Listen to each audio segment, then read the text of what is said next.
નમસ્કાર ખેડૂત મિત્રો ટ્રેન્ડિંગ ગુજરાત યુટ્યુબ ચેનલમાં આપ સર્વે સાથીઓનું હાર્દિક સ્વાગત છે। દર્શક મિત્રો, દેશના ઉત્તર ભારત અને પશ્ચિમી ભારતના કેટલાક ભાગોમાં છેલ્લા 3-4 દિવસથી ચાલી રહેલી કાળઝાળ ગરમીમાંથી લોકોને રાહત મળવાના સંકેતો છે। કેન્દ્રીય હવામાન વિભાગે આગામી 5 દિવસને લઈને દેશમાં ચોમાસાની સ્થિતિ અંગે મહત્વપૂર્ણ આગાહી કરી છે।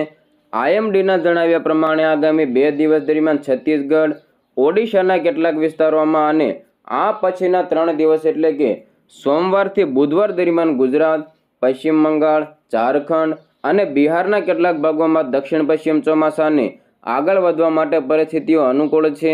ગુજરાતના સૌરાષ્ટ્ર અને દક્ષિણ ગુજરાતમાં છૂટોછવાયો વરસાદી માહોલ ઘણા દિવસોથી યથાવત જોવા મળી રહ્યો છે। ત્યારે આગામી 14થી લઈને 15 જૂન દરમિયાન પશ્ચિમી હિમાલયન ક્ષેત્ર સહિત ઉત્તર પશ્ચિમ ભારતમાં હીટ વેવની સ્થિતિ યથાવત રહેશે અને આ પછી વાતાવરણ સામાન્ય થવાની સંભાવના છે। જ્યારે 14થી લઈને 17 જૂન સુધીમાં દક્ષિણ દ્વીપકલ્પીય ભારત, કોંકણ અને ગોવાના અમુક વિસ્તારોમાં ભારેથી અતિભારે વરસાદની શક્યતા છે। આ દરમિયાન ચોમાસું સક્રિય તબક્કામાં રહેવાની પણ શક્યતા।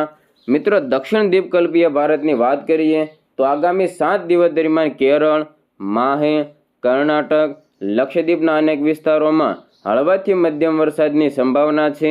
જેમાં જૂન 13થી લઈને 17 સુધીમાં દરિયાકાંઠાના આંધ્રપ્રદેશ, યનમ, રાયલસીમા, તેલંગાણા, કર્ણાટકના કેટલાક વિસ્તારોમાં પણ હળવાથી મધ્યમ વરસાદ પડી શકે છે।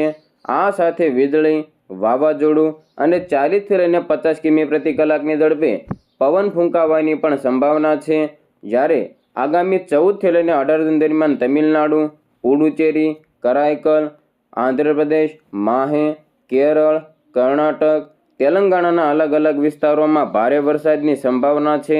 મિત્રો, તમને જણાવી દઈએ કે IMD અમદાવાદ મુજબ ગુજરાતમાં 14 જૂને વડોદરા, છોટાઉદેપુર, ભરૂચ, નર્મદા, સુરત, તાપી અને ડાંગના વિસ્તારો, નવસારી, વલસાડ જિલ્લાના મોટાભાગના વિસ્તારો ઉપરાંત કચ્છના છૂટાછવાયા વિસ્તારો અને બનાસકાંઠા, મહેસાણા, પાટણ, ગાંધીનગર, સાબરકાંઠા, અરવલ્લી, મહીસાગર, ખેડા, પંચમહાલ અને દાહોદના વિસ્તારો, આણંદ, અમદાવાદ અને સુરેન્દ્રનગર, તો વળી મોરબી, રાજકોટ, બોટાદ અને ભાવનગરના વિસ્તારો, આ બાજુ અમરેલી, જામનગર, જૂનાગઢ, ગીર સોમનાથ, પોરબંદર, દેવભૂમિ દ્વારકા જિલ્લાના અમુક વિસ્તારોમાં પણ ગાજવીજ સાથે વરસાદની શક્યતા તેમણે જણાવી છે।